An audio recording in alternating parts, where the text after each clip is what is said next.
sexto ano. Valeu, e aí, boa noite a todos.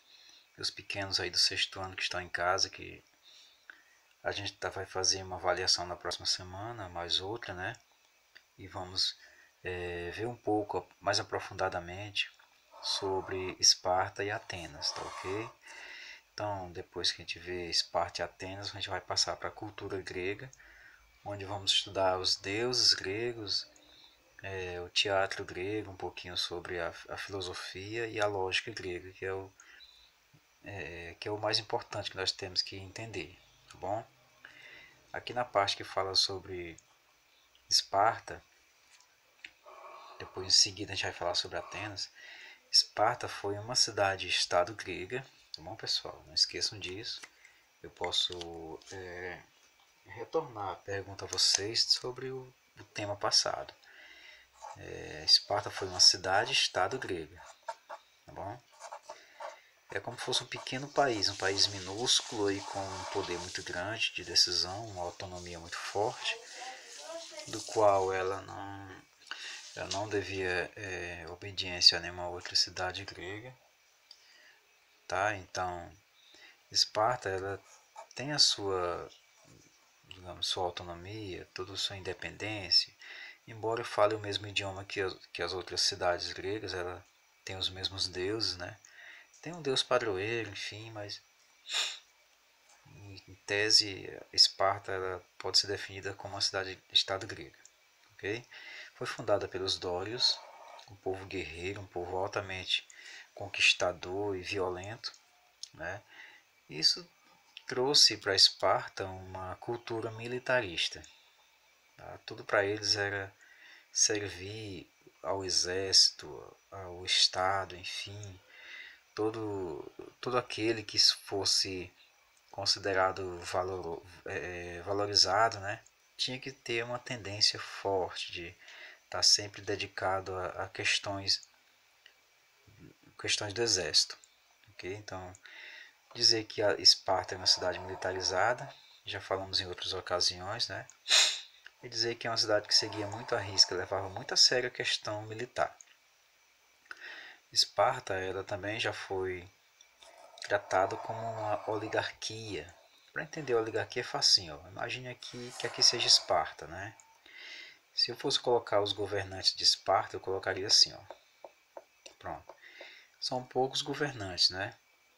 Então, isso quer dizer o seguinte, que a oligarquia é governo de poucas pessoas, tá bom, pessoal? Então, oligarquia, governo de poucos, tá? Poucas pessoas mandam no pedaço. Muito bem, olha aí. A palavra laconismo apareceu aqui por ser um símbolo de Esparta, né? Um símbolo de falar pouco, conversar pouco, falar menos e agir mais, enfim. Eram coisas que os espartanos sempre levavam consigo, né? Com um ponto cultural que eles tinham muito forte. Laconismo pela região também ser chamado de Lacônia, né? Esparta, Lacônia, enfim. Os soldados eram bem treinados desde criança, desde a infância. As crianças eram entregues ao Estado para que esse as tornassem grandes soldados, né? Soldados temidos, enfim. Se você perceber bem, no filme 300 tem uma passagem do rei Leônidas que ele é solto na floresta ainda criança para que pudesse sobreviver aos perigos e mostrar o seu valor, né? Ou seja, um valor que dá muito orgulho, que dava muito orgulho aos espartanos, é exatamente isso. Essa vida dura, essa vida pesada, essa conquista pela força, enfim. Aqui cabe também ressaltar o seguinte, ó, como eu falei para os meus pequenos em classe, vou falar para vocês agora também que estão em casa, que os soldados bem treinados, eles deveriam ser bem treinados desde a geração mesmo, até as mães, as mulheres, elas tinham por obrigatoriedade praticar exercícios físicos diariamente, né? Ginástica, enfim, o físico era muito importante para aquelas mulheres, para que elas pudessem gerar filhos muito fortes, né? Suponhamos que os filhos não nascessem tão fortes assim, as crianças correriam o risco de serem abandonadas, e se por acaso nascessem com algum problema físico, né, poderiam ser jogadas de precipício ou mesmo sendo abandonadas, né, à própria sorte. Porque para eles, a sinal de bênção divina é exatamente ter pessoas aptas a servir o exército. Essa vida espartana. Quando alguém fala assim para você, fulano leva uma vida espartana, quer dizer, uma vida pesada, uma vida dura, né? Enfim. Como era a sociedade espartana? Quem era a sociedade deles? Havia os Esparciatas que era aquela classe mais poderosa, aqueles que realmente mandavam na cidade-estado, né? Havia os Periecos, né? E havia os Ilotas. Os Esparciatas é a classe alta, aquela classe mais forte, enfim, aquela classe mais que ia mandar em todo mundo, eram os donos de terra, os donos de todo mundo, enfim. Os periecos eram aqueles trabalhadores livres, né? Aquele pessoal que faz bico, eu vou consertar aqui o escudo de fulano, vou fazer espada, vou fazer punhais, então, enfim, vou consertar chinelo, vou abrir uma sapataria e tal, vou ferrar cavalos. Então. Periecos eram trabalhadores livres, embora não fossem, tivessem nenhum poder de decidir nada, mas eles eram apenas aqueles caras que eram trabalhadores livres. E os ilotas, coitados, eram o similar a um servo, né? Ele vivia preso à terra e não tinha direito a nada. Eles viviam presos à terra dos Esparciatas, né? Os territórios ali, produzindo e tal, trabalhando a vida toda, simplesmente para sobreviver, para escapar. É uma espécie de servo, né? Era comum em Esparta funcionar, em vez de uma monarquia, funcionar uma diarquia. Claro, uma diarquia sustentada por uma oligarquia, mas diarquia quer dizer vem de dois comandantes ou dois reis. Bom, dois reis em Esparta. Geralmente eram irmãos ou parentes muito próximos para manter aquela, digamos assim, aquela linhagem, aquela confiança, né? Enfim. Então, diarquia é isso, gente, é um governo de dois reis, tá bom? Diferente de monarquia, que é governo de um só rei, monarquia, diarquia é um governo de dois reis. Muitas vezes esses reis eles eram escolhidos pelos espaciatas mais importantes. Né? A gente vai ver isso aqui agora na questão da composição política. Vamos ver aqui. O poder político de Esparta ele era dividido entre a Gerúsia, a Ápela e o Conselho de Éforos. A Gerúsia é uma espécie de parlamento, é uma espécie de, digamos, de poder legislativo, né? Vamos dizer assim, é o Palácio do Planalto de Brasília, é onde funcionava ao mesmo tempo o poder executivo, né? Executivo, legislativo e o judiciário que vai julgar todo mundo, tá? Judiciário, então dada a grande importância da Gerúsia, né? Um parlamento onde trabalham ministros, deputados, enfim, fazem as leis e julgam a importância dessas leis, tá bom? A APELA era um órgão, né? Era um órgão que tinha a função de eleger os membros da Gerúsia, eleger ali os ministros da Gerúsia, né? Só não elegia os reis, mas é como se alguém dissesse, vamos eleger um deputado, vamos eleger um vereador. Então, isso acontecia na APELA, tá bom? O órgão de eleição, fazia todo esse procedimento aí de escolher quem é que deveria ser deputado e votar as leis. Também a APELA também tinha a função de dizer se uma lei era correta ou uma lei era errada. Ela tinha também esse poder de votar. O pessoal escolher, vamos criar uma lei aí, vamos criar uma lei para o professor ganhar 10 milhões e tal. Enfim, aí quem vai dizer se a lei está certa ou errada é a APELA, tá bom? E tem o Conselho de Éforos. O conselho de Éforos ele era muito importante, ele ficava acima dos demais, ele ficava no topo, ele dizia o que estava. Na verdade é ele que escolhia o pessoal da Ápila, né? Ele escolhia o pessoal da Ápila e também poderia demitir o pessoal da Jerusa, ele era muito, muito forte, muito importante. Se a diarquia, que são os dois reis, não estava funcionando muito bem, o conselho de Éforos poderia indicar outros reis. Olha só, aqui não era questão de sangue não, o rei poderia sair e entrar outro rei, caso o conselho de Éforos achasse que devesse trocar os reis, né, gente? Então é isso, é uma vida espartana, é uma vida de acordar muito cedo, dormir muito, muito tarde, pegar no pesado o tempo todo, ser aquela pessoa forte, aquela pessoa dura. Se eu perguntar alguma coisa sobre Esparta, você já fica sabendo. Esparta vem de luta, Esparta vem de força, Esparta vem de necessidade de conquista, não é? Lá funcionava uma diarquia, ou seja, dois reis mandavam, mas Esparta também tinha uma oligarquia, tá bom? Uma oligarquia onde poucas pessoas se reuniam e mandavam, né? Inclusive os dois reis estavam aqui na oligarquia, pertenciam a ela. Enfim, havia um poder político muito forte, os espartanos viviam para a guerra, desde crianças viviam para a guerra. Tudo isso aí é o que se pode chamar de uma vida espartana. Laconismo é falar pouco, tá bom? É o que vocês deveriam fazer em classe, né? Falar menos e ouvir mais. Laconismo é falar pouco, enfim. Eles achavam que a pessoa que fala menos, ele aprende mais, né? Ele entende mais da vida, enfim. Vamos ver agora um pouquinho sobre Atenas. Atenas, que também foi uma cidade-estado grega, tá bom, pessoal? Fundada pelos jônios, um povo conquistador e navegador, né? Viviam nos mares, porque a região de Atenas era muito montanhosa, então eles navegavam muito. E os jônios acabaram fundando a cidade de Atenas. E as pessoas que moravam em Atenas eram divididas em eupátridas, que eram os donos de tudo, né? Que eram os verdadeiros cidadãos, tá? Cidadãos. Os metecos, que eram os estrangeiros, trabalhadores livres, não tinham direito assim a muita coisa, não. Eles só trabalhavam para sobreviver, né?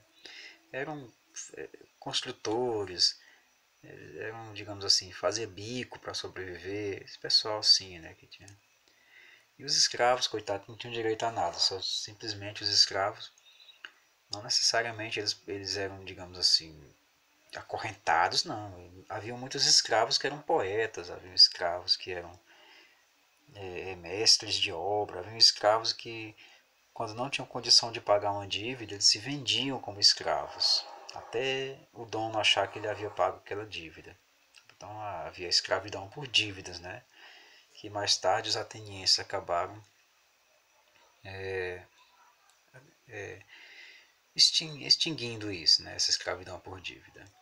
Atenas passou por alguns modelos de governo. Atenas já foi monarquia.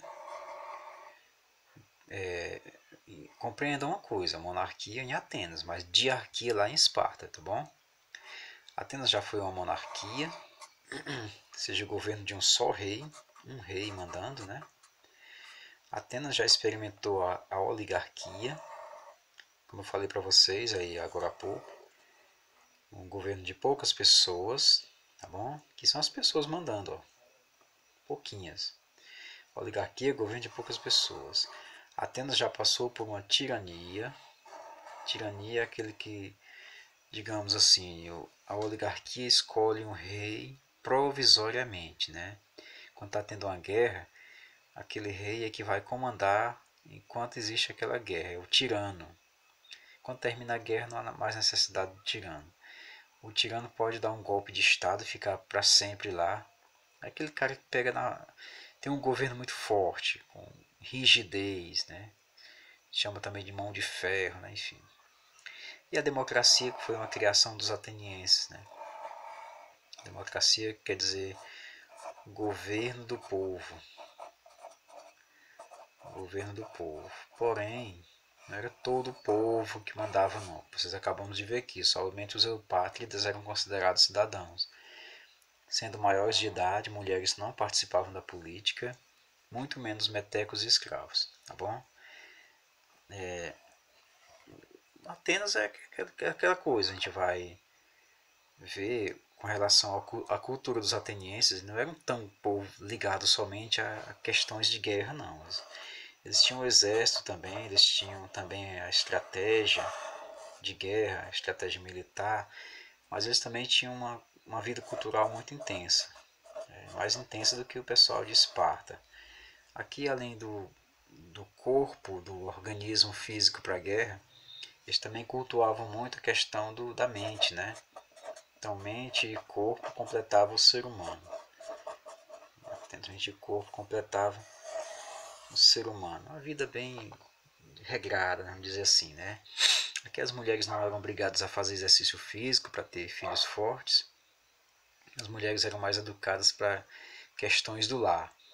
Mas não quer dizer também que toda mulher ficava em casa, não. Havia mulheres que eram poetisas, sacerdotisas, e havia mulheres também que participavam de outras funções muito importantes, como cantoras e oradoras, certo? Então, o período de Atenas foi aquele período em que ela dominava mais que muitas outras cidades. Na verdade é o seguinte, a gente fala mais de Atenas e Esparta porque eram as mais fortes, mas na Grécia havia muitas outras cidades-estados, tá bom? Não eram só essas duas não. Teve também Olímpia, né? Dada a importância de Olímpia, o nome já diz tudo, né? Muito parecido com Jogos Olímpicos. Era lá que o pessoal ia correr a maratona, aquela corrida comprida, que faltava não terminar, chegar lá botando o bordo para fora, mas enfim. Né? O atletismo, jogo de dardos, arremesso de pratos, enfim. Era lá em Olímpia que o pessoal ia fazer isso, para homenagear os deuses, né? Iam atenienses, iam espartanos, iam todo mundo, aquele folo todo, aquele monte de gente, ninguém sabia quem era, cada um querendo ser melhor do que o outro, cada um querendo ter os seus atletas mais fortes. Imagine você na Copa do Mundo hoje em dia, que todo mundo quer ter a melhor seleção, numa Olimpíada todo mundo quer ter os seus melhores atletas. Do mesmo jeito era na Grécia Antiga, só que era mais uma festa religiosa também do que só simplesmente uma festa esportiva, tá bom? A gente vai falar aqui um pouquinho sobre o período clássico, onde houveram muitas batalhas na Grécia. Aconteceram aqui as chamadas guerras médicas, que não quer dizer que era um monte de médico se batendo com estetoscópio, não. Na verdade, as guerras médicas, apesar do pai da medicina ser grego também, né? Mas não tinha nada a ver com medicina não, viu gente? Que médica vem de medos, tá? Os medos. Na verdade, os medos eram, também chamavam de persas, né? As guerras médicas foi uma guerra contra os medos, que é a mesma cor de persas. O filme 300, que eu já falei para vocês, conta essas guerras médicas aí, né? Guerra dos gregos contra os persas. Era igual gato e rato, eram brigando o tempo todo. Assim, os gregos eles gostavam muito de brigar entre si mesmo, mas quando tinham um inimigo que atacava uma dessas cidades-estados, todos se reuniam e atacavam o inimigo, o mesmo inimigo, e os persas sofreram muito na mão dos gregos, principalmente na mão dos atenienses, que eram muito espertos, né? E também dos espartanos. E a Guerra do Peloponeso, que foi a guerra entre os próprios gregos. Os gregos entre si começaram a se pegar nessa chamada Guerra do Peloponeso. Alguns liderados por Atenas e outros liderados por Esparta. Um fólio danado também. Pois é, para você ver como é que é as coisas. Às vezes Atenas ganhava, às vezes Esparta ganhava. Atenas ganhava quase sempre, mas depois Atenas foi conquistada por Esparta. Depois Esparta começou a ser conquistada por outras cidades e por aí vai. E o negócio trouxe, não dava certo. Até que chegou Alexandre o Grande, o Alexandre da Macedônia, e viu que estava todo mundo fraquinho, tanto brigar entre si. E o Alexandre acabou tomando toda a região da Grécia. Alexandre o Grande, cangaceiro aí dos Balcãs, que é o inferno aí. Enfim, o Alexandre ele foi aquele cara que admirava os gregos, mas não dele. Por isso que ele não ia deixar de dominar a região, ele tendo poder, né? A gente vai falar sobre ele também em outra ocasião, tá bom? Então nessa aula de hoje nós falamos sobre Esparta e Atenas e falamos um pouco da cultura de cada uma dessas cidades-estados aí. Destaque especial aí para alguns atenienses famosos como Drácula, né? O Solon, que acabou com a escravidão por dívidas, o Clístenes, considerado o pai da democracia, tá, pessoal? E o Péricles, o grande administrador que aperfeiçoou essa democracia, tá bom? Se for possível, vocês puderem lembrar dessas palavras, desses caras aqui, seria legal também. A gente pode colocar um textinho sobre o Péricles na prova de vocês, sobre o Clístenes, que é o pai da democracia, ok? Belezinha? Então, ficamos por aqui por enquanto. Até a próxima, meu sexto ano. Até mais. A gente volta na próxima aula, tá bom? Ok.